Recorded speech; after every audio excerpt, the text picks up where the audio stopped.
अस्सलाम वालेकुम। जनाब नबी सत्ती साहब, आपने बड़ी अच्छी बात की कि हमें गवर्नमेंट की इंस्ट्रक्शन को फॉलो क्यों नहीं करना चाहिए। बहुत से लोग इस बात पे इतराज़ उठाते हैं। देखें, हमें हर वक्त किसी की नीयत पे शक नहीं करना चाहिए, और इस्लाम बड़ा प्रैक्टिकल रिलीजन है, और अल्लाह के नबी ने हमें हर चीज़ बताई कि आपने किस मौके पर किस तरह से एहतियात करनी है। लिहाजा अगर हमें गवर्नमेंट ये कह रही है, उनकी तरफ से इंस्ट्रक्शन आ गई हैं कि अब आपने नमाज के लिए नहीं आना, घर में नमाज पढ़ें, जुमे के लिए नहीं आना, तो उनकी बात मानना हमारे लिए वाजिब है। और कुरान की आयत है, अल्लाह फरमा रहे हैं अतीउल्लाह व अतीउर रसूल व उलिल अम्रि मिनकुम, कि आप अल्लाह की इताअत करें, अल्लाह के रसूल की इताअत करें, और जो हाकिम वक्त है अगर वो आपको ऐसी बात कहता है तो उसकी बात मानना भी आपके लिए वाजिब हो जाता है। अल्लाह ने अपने और अपने नबी के साथ इन लोगों का जिक्र किया। लिहाजा अगर वो लोग हमारी प्रोटेक्शन के लिए, कि नमाज से ज़्यादा अहम एक इंसान की ज़िंदगी है, ठीक है, जिसके बारे में अल्लाह का कुरान कहता है एक इंसान की ज़िंदगी बचाई गोया कि आपने सारी इंसानों की ज़िंदगी बचा ली।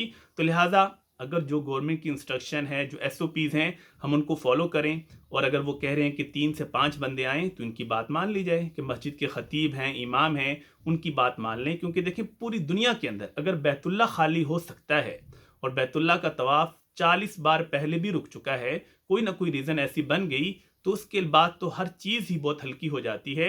शेखुल अज़हर जो जामे अज़हर के मुफ्ती हैं, उन्होंने तमाम उलमा से, अरब उलमा से मिलकर ये फतवा दिया कि ठीक है जी, मसाजिद को बंद कर दिया जाए और जुमा और घर की नमाज़ें मौकूफ़ हो गई, आप घर में पढ़ लें।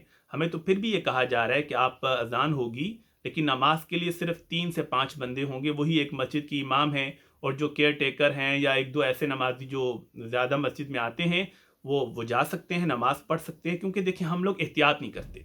बहुत से ऐसे नमाजी हैं जो इस बात का शिकवा करते हैं कि साथ वाला खांसी कर देता है, और हम लोग शर्मा रहे होते हैं कि मास्क पहनेंगे, लोग क्या कहेंगे जी, आपका ईमान इतना कमज़ोर है। तो उनको कहें जनाब, हमारा ईमान कमज़ोर नहीं है, हमारा इम्यून सिस्टम कमज़ोर है, जिसकी वजह से हमने मास्क पहना हुआ है। तो एहतियात सारी करें, अल्लाह को भी राज़ी करें, और इसके लिए बेहतरीन तरीका है कि घर के अंदर आप जमात करवाएं, मस्तूरात को भी शामिल करें, बच्चों को भी शामिल करें, खुद भी उसमें शामिल हों, लीड करें और नमाज़ पढ़ाएं। हमने क्यों एज्यूम कर लिया कि सिर्फ मस्जिद के मौलाना साहब ही नमाज़ पढ़ा सकते हैं? आप सब नमाज़ पढ़ा सकते हैं। तो घरों के अंदर नमाज़ पढ़ाएं, गवर्नमेंट की जो इंस्ट्रक्शन है उसको अच्छी तरह से फॉलो करें, कम से कम घर से बाहर निकलें। यकीन कर लें कि इस वक्त दुनिया बहुत बुरे हालात में है, और हमारे हालात तो फिर भी बहुत बेहतर हैं। और अगर इसी तरह से हम लोग 8-10 दिन आइसोलेट हो जाएंगे तो हमारा वक्त बड़ा कीमती बन जाएगा, और हम इस मुश्किल से बच जाएंगे। और घर के अंदर भी देखें, आपके पास बहुत सा वक्त है, अल्लाह को राज़ी करें। हमारी जो औरतें हैं उनको कहेंगे एतकाफ़ करें।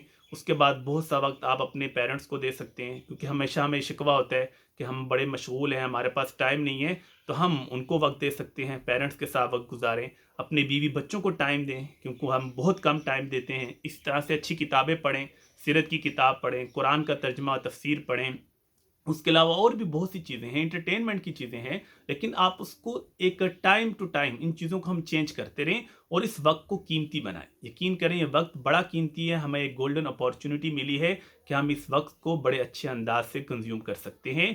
तो सच्ची साहब, आपकी वसासत से मैं फिर यही बात कहूँगा कि हमें गवर्नमेंट की इंस्ट्रक्शन को मुकम्मल तौर पे फॉलो करना है। अभी हमने देखा बहुत सी वीडियोस थी कि लोग रिक्वेस्ट कर रहे हैं पुलिस वालों से कि हमें मस्जिद आने दें। यकीन कर लें कि अल्लाह ताला आपको घर से भी सुन रहा है, अल्लाह ताला घर से भी नमाजें कबूल कर सकता है। तो खुदारा इन लोगों को तंग ना करें। जो गवर्नमेंट की इंस्ट्रक्शन आ रही हैं उनको स्ट्रिक्टली फॉलो करें। बड़े बड़े मुफ्तियान कराम, मुफ्ती तकी साहब हैं, मुफ्ती मुनीब साहब हैं, मौलाना तारिक जमील साहब हैं, तमाम मकातिब फ़िक्र के उलमा इकट्ठे हुए, और सब ने यूनानिमसली, उनका कॉन्सेंसस है इसके ऊपर कि अब हम घर में नमाज पढ़ सकते हैं, इसमें कोई हरज नहीं है। और जो उनकी इंस्ट्रक्शन आ रही हैं उसके मुताबिक चलें, तो कोई ऐसा गुनाह नहीं है, कोई इंशाल्लाह ऐसी बात नहीं होगी, और अल्लाह को घर में बैठ के भी राज़ी किया जा सकता है। घर में आइसोलेट हों, अल्लाह से गुनाहों की माफ़ी मांगें, अल्लाह के लिए कुरान पढ़ें, इस्तिग़फ़ार करें, आयत करीमा पढ़ें, तो इंशाल्लाह इसके भी आपको बेहतरीन नताइज मिलेंगे।